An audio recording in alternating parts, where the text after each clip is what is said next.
नमस्कार, live India में आपका स्वागत है। मैं सम्राट। मुंबई में प्रधानमंत्री नरेंद्र मोदी ने वेब्स 2025 विश्व ऑडियो विजुअल और मनोरंजन शिखर सम्मेलन में भाग लिए और उन्होंने इस दौरान कहा कि आज यहां मुंबई में 100 से अधिक देशों से आर्टिस्ट, इनोवेटर्स, निवेशक और नीति निर्माता एक साथ एक ही छत के नीचे एकत्रित हुए हैं।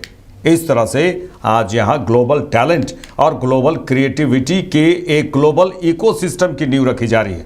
प्रधानमंत्री नरेंद्र मोदी ने ये भी कहा कि आज से 112 साल पहले की जिक्र किया है उन्होंने। आज से 112 साल पहले 3 मई 1913 को भारत में पहली फीचर फिल्म राजा हरिश्चंद्र रिलीज हुई थी।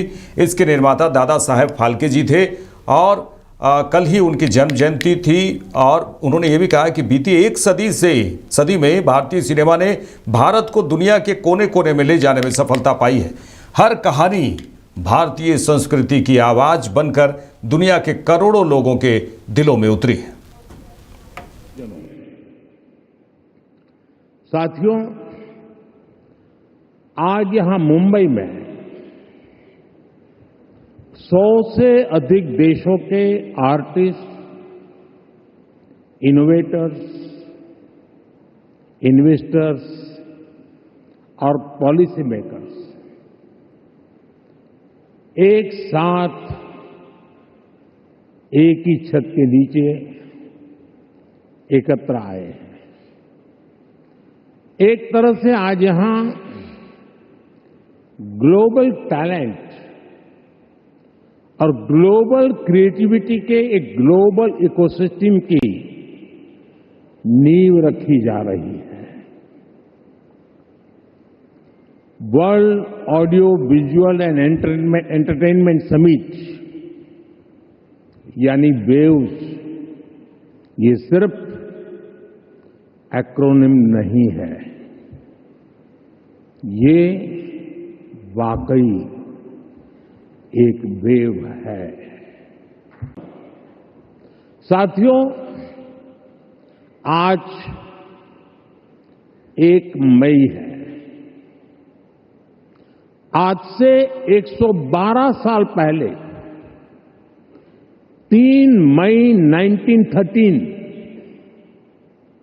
भारत में पहली फीचर फिल्म राजा हरिश्चंद्र रिलीज हुई थी। इसके निर्माता दादा साहब फाल्के जी थे और कल ही उनकी जन्म जयंती थी। बीती एक सदी में भारतीय सिनेमा ने भारत को दुनिया के कोने कोने में ले जाने में सफलता पाई है। रूस में राज कपूर जी की लोकप्रियता, कान में सत्यजीत रे की पॉपुलैरिटी और ऑस्कर में RRR की सक्सेस में यही दिखता है। गुरुदत्त की सिनेमैटिक पोएट्री हो या फिर ऋत्विक घटक का सोशल रिफ्लेक्शन, AR रहमान की धून हो या राजा मौली की महागाथा, हर कहानी भारतीय संस्कृति की आवाज बनकर दुनिया के करोड़ों लोगों के दिलों में उतरी है। आज वेव्स के इस मंच पर हमने भारतीय सिनेमा के अनेक दिग्गजों को डाक टिकट के माध्यम से याद किया है। साथियों, 2000 साल पहले जब भरत मुनि ने नाट्यशास्त्र लिखा तो उसका संदेश था, नाट्यम भावयति लोकम। इसका अर्थ है कला संसार को भावनाएं देती है, इमोशन देती है, फीलिंग्स देती है। सदियों पहले जब कालिदास ने अभिज्ञान शाकुंतलम, तब भारत ने क्लासिकल ड्रामा को एक नई दिशा दी। भारत की हर गली में कहानी है, हर पर्वत एक गीत है, हर नदी कुछ न कुछ गुनगुनाती है। आप भारत के 6 लाख से ज्यादा गांवों में जाएंगे तो हर गांव का अपना एक फोक है, स्टोरी टेलिंग का अपना ही एक खास अंदाज है। यहां अलग अलग समाजों ने लोक कथाओं के माध्यम से अपने इतिहास को अगली पीढ़ी तक पहुंचाया है। हमारे यहां संगीत भी एक साधना है।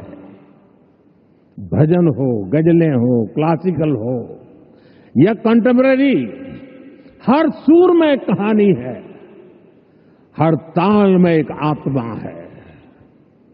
साथियों, चलिए आगे बढ़ेंगे। केंद्रीय मंत्री गिरिराज सिंह ने कहा है कि लालू प्रसाद यादव ने आरक्षण को दबाया था। वे कांग्रेस और पल्लू में बंधे थे, कांग्रेस के पल्लू में बंधे थे और उन्होंने मंडल कमीशन को लागू नहीं होने दिया था। उन्होंने मंडल कमीशन के नाम पर राज किया था। प्रधानमंत्री नरेंद्र मोदी ने ओबीसी को कानून के तहत मजबूत किया था। उन्होंने कहा कि प्रधानमंत्री नरेंद्र मोदी ने ओबीसी को कानून के तहत मजबूत किया। राष्ट्रीय जनगणना को लेकर उन्होंने कहा, जाति जनगणना को लेकर, राष्ट्रीय जनगणना में जाति आधारित जनगणना को शामिल किए जाने पर केंद्रीय मंत्री गिरिराज सिंह ने कहा कि प्रधानमंत्री नरेंद्र मोदी का सबका साथ सबका विकास, सामाजिक समरसता का जो सिद्धांत है उसे उन्होंने जमीन पर उतारने का काम किया है। आरक्षण को दबा दिए, यही लालू यादव हैं जो कांग्रेस के पल्लू में पले थे और मंडल कमीशन को लागू नहीं होने दिया, मंडल कमीशन के नाम पर राज किया था। अरे धन्य नरेंद्र मोदी जो लालू यादव और कांग्रेस के वर्षों के पाप को धोने का काम किया। हाँ, क्योंकि पटाखा नहीं फोड़ेंगे तो और क्या करेंगे? अगर है तो करा ले। ये नरेंद्र मोदी है जिसने ओबीसी को सरकारी कानून के तहत मजबूत किया। यही नरेंद्र मोदी जी हैं जिन्होंने एससी के कोर्ट में दिए हुए को लोकसभा से मजबूत किया। ये वही नरेंद्र मोदी हैं जो गरीब आरक्षण उसको भी, सवर्णों को भी दिया। नरेंद्र मोदी जो कहते हैं वो करते हैं। इनको हिम्मत है कान पकड़ने का, उठ बैठ करे जाके कोर्ट में। अरे भाई, क्रेडिट लेने से अपने मन मियां मिट्ठू बने ना। कांग्रेस क्या कहेगा? जिस कांग्रेस ने सामाजिक आरक्षण का, सामाजिक समरसता का जीवन भर विरोध किया उसने, नेहरू ने किया, काका कालेलकर को वापस लिया, नहीं एक्शन लिया, इंदिरा जी ने नहीं लिया, मंडल कमीशन आयोग को ठंडे बस्ते में डाला, राजीव गांधी ने डाला, लालू यादव उनके साथ थे, ये भी डाले। ये एक तो नरेंद्र मोदी जी का सबका साथ सबका विकास, सामाजिक समरसता का जो उनका सिद्धांत है और उन्होंने जमीन पर उतारने का काम किया। अपने 10 साल के कार्यकाल में उन्होंने बड़ी चीजें की सामाजिक समरसता के लिए। ये कांग्रेस पार्टी के पाप को भी धोने का काम किया है। नेहरू से लेकर के मनमोहन सिंह तक ये जो कांग्रेस का कार्यकाल रहा, उन्होंने जो गरीबों के प्रति, सामाजिक समरसता के प्रति जो पाप किया था, नरेंद्र मोदी ने जातीय जनगणना की स्वीकृति दे करके उस पाप को धोया है। कहेंगे पाप कैसा? 1952 में नेहरू जी ने काका कालेलकर आयोग को ठुकराया, इंदिरा जी ने ठुकराया मंडल आयोग को, राजीव गांधी ने ठुकराया। ये जो अभी उछल उछल के वो बचवा बोल रहा है, हमारे पुरखों का है। इनके बाप भी थे मनमोहन सिंह के सरकार में, राजीव गांधी के सरकार में। ये सब सहयोगी थे, हालांकि जरूरत नहीं थी उस समय राजीव गांधी को किसी चीज की। 400 के पार हुए थे, लेकिन ये लोग सब के सब उस पाप के भागीदार रहे। नरेंद्र मोदी ने मौका आया तो ओबीसी को कमीशन को सरकारी मान्यता दी, एससी को कोर्ट में झटका लगा, संसद से मान्यता दी। जो लोग आज चिल्लाते हैं भीम मीम भीम मीम, आज नरेंद्र मोदी ने ही वो काम किया। नरेंद्र मोदी पहले व्यक्ति हैं सामाजिक समरसता में गरीबों को भी आरक्षण दिया 10%, चाहे उसमें सवर्ण हो चाहे जो हो। नरेंद्र मोदी ने आज कल जो निर्णय लिए वो एक ऐतिहासिक निर्णय है। बिहार के मुख्यमंत्री नीतीश कुमार तो पहले से इसके पोषक थे, उन्होंने सर्वे कराया था, लेकिन इसका सेंसस कराने का, जनगणना कराने का अधिकार केवल केंद्र को था। इसीलिए नरेंद्र मोदी ने जब निर्णय लेकर के नीतीश कुमार के निर्णय को भी सही किया। Jammu Kashmir national conference JKNC के प्रमुख फारूक अब्दुल्ला ने कहा है कि हम वक्फ बिल का विरोध करते हैं और हमारा मानना है कि हमें इसे भुलाना नहीं चाहिए। ये मसला सुप्रीम कोर्ट में है और हमें उम्मीद है कि हमें न्याय मिलेगा।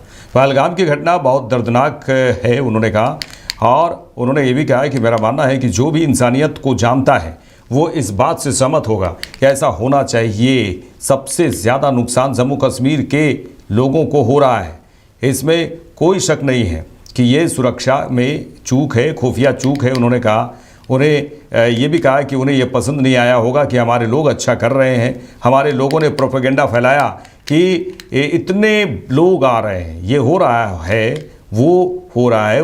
उन्होंने इसे तोड़ने के लिए ऐसा किया, लेकिन ये सिर्फ इंसानियत पर हमला नहीं बल्कि मुसलमानों पर इसका क्या असर होगा ये हुआ है।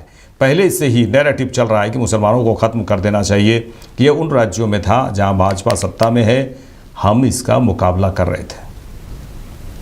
पॉइंट ऑफ व्यू, ये तजुर्बा है। देखिए, मैं आपसे कहूँगा, वक्फ की जो बिल है हम उसको अपोज करते हैं, इसमें कोई शक नहीं है। और हम समझते हैं कि वक्फ की बिल को हमें भूलना नहीं चाहिए।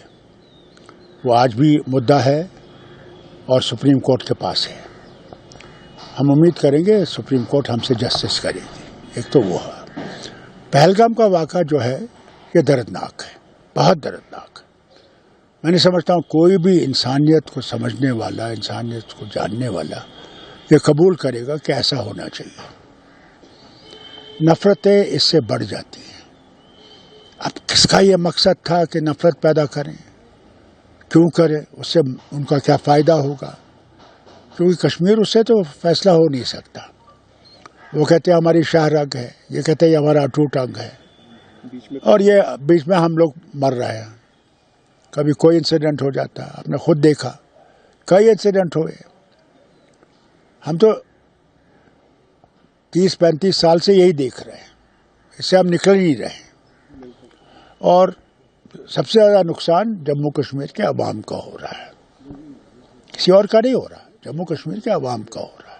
लेकिन सवाल या निशान जो है वो प्राइम मिनिस्टर पर आ रहा है, होम मिनिस्टर पर आ रहा है। अगर पाकिस्तान ने किया था तो यहाँ की सिक्योरिटी क्या कर? देखिए, इसमें सही बात है, इसमें कोई शक नहीं कि सिक्योरिटी लैब से, इंटेलिजेंस लैब से, तो ये तो सही बात है। अब आप देखिए, हर वक्त यही कि सब सही है, ठीक है, ये है, वो है, साबित कर देता है फिर कि साहब ये कभी भी ऐसी चीज़ कर सकते हैं। उनको अच्छा नहीं लगा होगा पार कि हम जिंदगी चला रहे हैं, हमारा कारोबार चल रहा है, लोग आबाद हैं, उनको ये अच्छा नहीं लगा होगा। और हमारे लोगों ने भी प्रोपेगेंडा बड़ा किया, इतने करोड़ आ रहे हैं, ये हो रहा है, वो हो रहा है। उसको तोड़ने के लिए उन्होंने वो एक कदम उठाया है, मगर ये नहीं देखा कि न सिर्फ ये इंसानियत पे एक हमला है, बल्कि ये नहीं देखा कि सारे हिंदुस्तान में मुसलमानों पे इस पे क्या नतीजा होगा। क्या पाकिस्तान हम कैसे पहले भी हम मुसलमानों पे हम पे अजाब था। एक 10 साल से एक नैरेटिव चल रहा है कि मुसलमान को गिराओ जी, ख़त्म करो जी, इनके मस्जिदें गिराओ, इनके यानी अजान भी नहीं दे सकते हैं। ये था, ऐसी स्टेट्स में था जहाँ पे कि हमारी भारतीय जनता पार्टी की हुकूमत है। इसका मुकाबला हम कर रहे थे, मगर ये कह करके पाकिस्तान के जनरल साहब का 2 नेशन थ्योरी हमने रिजेक्ट की है, ये किया, ठीक है। अरे अपने मुल्क को बचाओ, हमको क्या देख रहे हो? क्या पाकिस्तान की बिहार के डिप्टी सीएम विजय कुमार सिन्हा ने जाति जनगणना को राष्ट्रीय जनगणना में शामिल किए जाने पर कहा कि प्रधानमंत्री नरेंद्र मोदी ने राष्ट्र हित में जो फैसला लिया है वह बिहार के मुख्यमंत्री नीतीश कुमार और सुशील मोदी के नेतृत्व में लिया गया था। आज पूरे देश में यह फैसला हुआ है। उनके विपक्ष के बारे में उन्होंने कहा कि विपक्ष हाथ में जो राजनीति का तोता था वह उड़ गया विपक्ष के हाथ में। प्रधानमंत्री ने भावी पीढ़ी के उत्थान के लिए फैसला लिया है। इससे परिवारवाद की राजनीति करने वालों की जमींदारी खत्म होगी। तेजस्वी यादव को 15 साल अवसर मिला था, जब वे सत्ता में थे तब क्यों नहीं निर्णय लिया? उनकी कथनी और करनी में समरूपता नहीं है।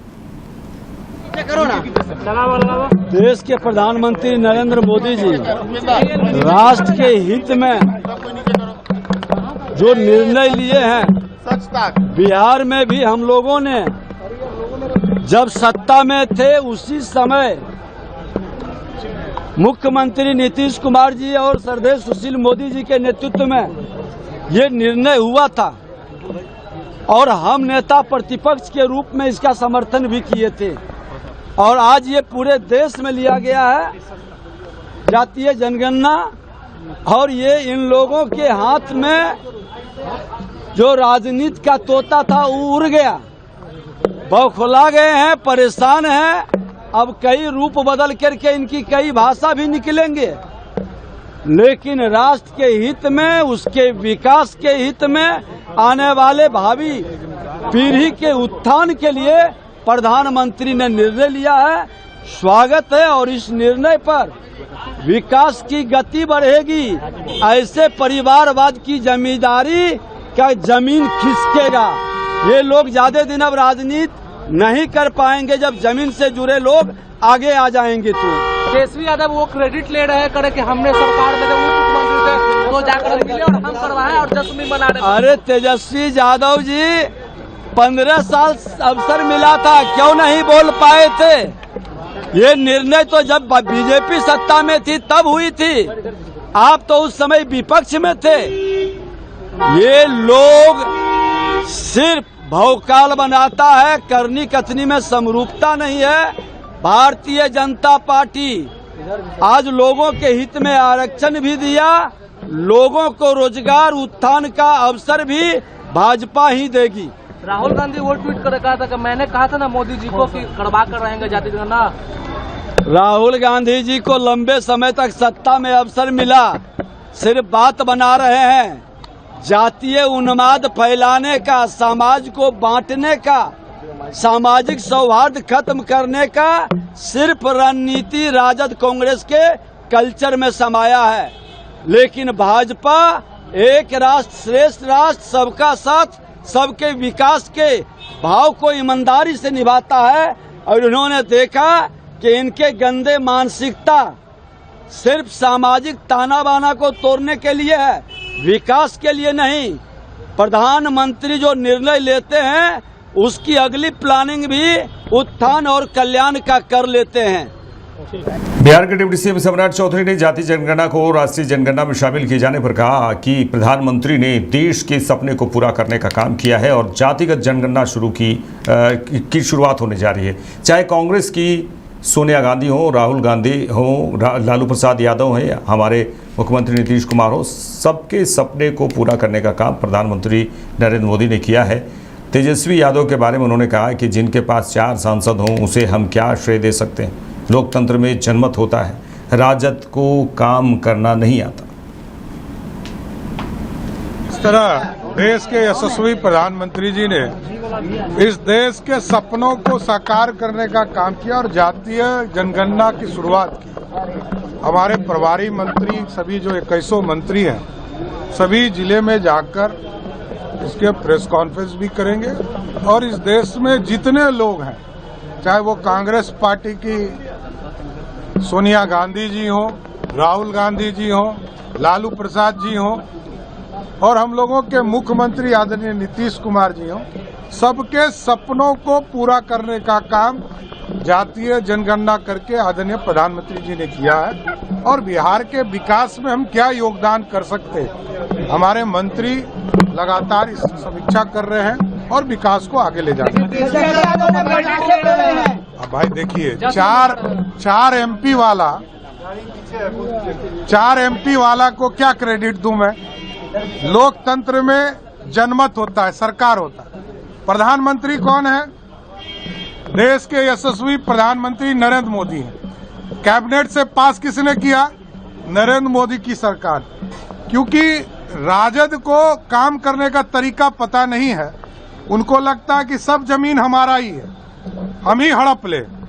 जैसे लालू जी ने कहा कि हम तो 1995-96 में यूनाइटेड फ्रंट की सरकार ने इसको पारित किया था, तो 1995-96 में पारित हुआ तो आज तक लागू क्यों नहीं हुआ? 10 साल तक केंद्र में लालू जी के समर्थन से सरकार थी। लालू जी बताए तो इसके लिए अपराधी कौन है? कांग्रेस पार्टी अपराधी है कि आप अपराधी हैं? कि 10 साल, आज लगभग 30 साल पहले जो आपने कानून बनाया, आदेश पारित किया, वो लागू ही नहीं हुआ। ये कौन घोटाला है? और सोनिया गांधी जी को इसलिए मैं याद कराता हूं कि इस देश में राजीव गांधी जी की चर्चा वो करती हैं कि राजीव गांधी जी ने सपना देखा था कि महिलाओं को आरक्षण मिले, किसी ने आरक्षण नहीं दिया और लालू जी ने तो कॉपी ही फाड़ दिया था बिल का। तो आप याद कीजिए, सबका सपना मोदी जी पूरा करते हैं। ये बेचारे लोग सिर्फ क्रेडिट ले सकते हैं, ये लोग हल्ला कर सकते हैं, यही काम है इन लोगों के पास। कांग्रेस पार्टी हो या राष्ट्रीय जनता दल हो, ये सिर्फ हल्ला कर सकती है, इससे अधिक रोल नहीं। मेरे साथ इस बुलेटिन में इतना ही। देश दुनिया की तमाम खबरों के लिए देखते रहिए लाइव इंडिया। नमस्कार।